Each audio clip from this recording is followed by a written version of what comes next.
fantasy basketball drafts right around the corner with the season starting October 19th. But here's a few guards I would look to avoid drafting this season. The first guy is Kyrie Irving. So Kyrie Irving, each and every season, it's just something with this guy. It's either he don't want to play, he gets injured in a big spot. And last season we saw that happen a few times with the Brooklyn Nets. And no doubt about it, Kyrie Irving's one of the most talented players in all of the NBA. But right here, his head isn't into the game. And right now, he still didn't get the shot as well here. So he's going to miss all the home games if he don't cave in and get the shot here is Kyrie Irving. He can't play the home games in Brooklyn right now. And it's just another thing to add with the problems with Irving over the last few seasons. And right now in fantasy drafts, he's going anywhere from the second to the third round. But I'm going to have someone else take care of the headache with Irving. I know when he plays, he puts up big games. But this guy, he misses at least 30 or 40 games a season, it seems like.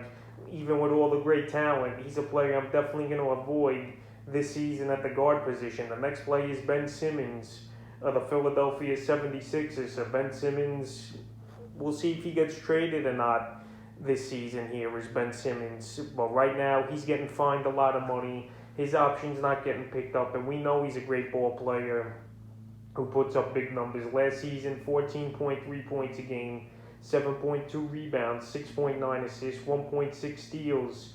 Obviously, he don't shoot three-pointers, 55% from the field and 60% from the line. So Ben Simmons here, a lot of teams interested in him, and why not? But I don't know if these teams are going to give up a boatload of draft picks or whatever to get Ben Simmons on their roster. Right now, the rumors are the Timberwolves, Pacers, Cavalier, Pistons, Raptors, and Spurs talking to Philly about him.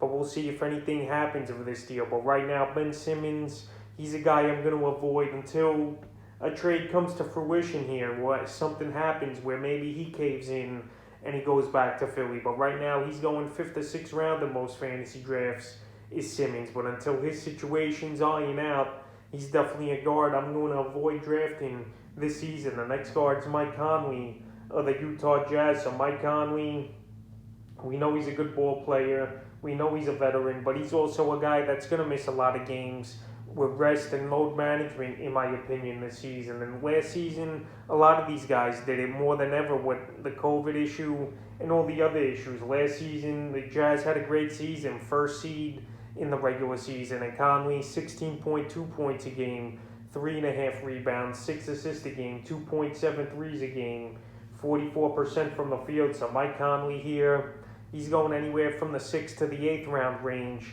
in fantasy drafts. But this season, I feel like he's going to break apart here and not really do much for fantasy owners. And he's going to miss a lot of games. And I know it's still a decent ranking, him going anywhere from the 6th to the 8th round. But in my opinion, he's just a guy, unless I could steal him in the later rounds of the draft, I don't want to deal with, because I think he definitely could struggle. And I think he's not going to play many games as Conley.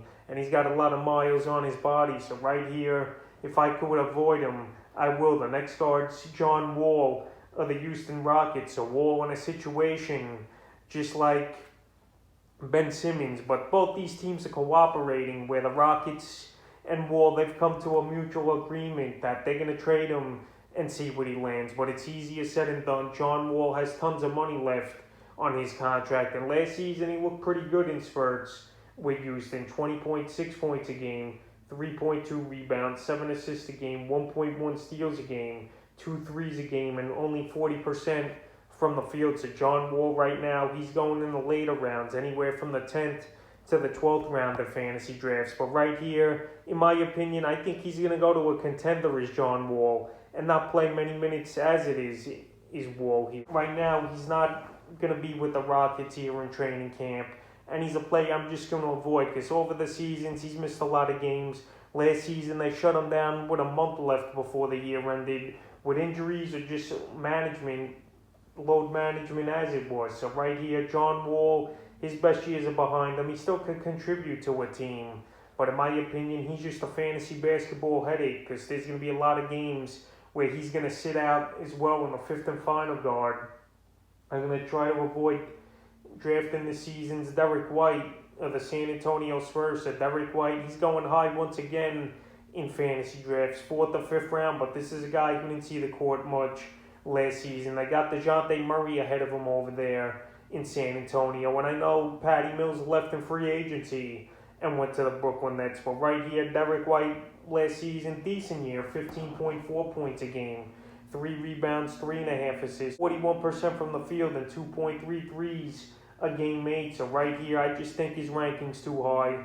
If you could get him in the later rounds, why not? But the 4th or 5th round, in my opinion, is way too high for Derek White. And I'll let someone else go out there and get him in the earlier rounds. And I'll just avoid him. So that's a few guards I would avoid drafting entering fantasy drafts and the NBA season in the next couple weeks.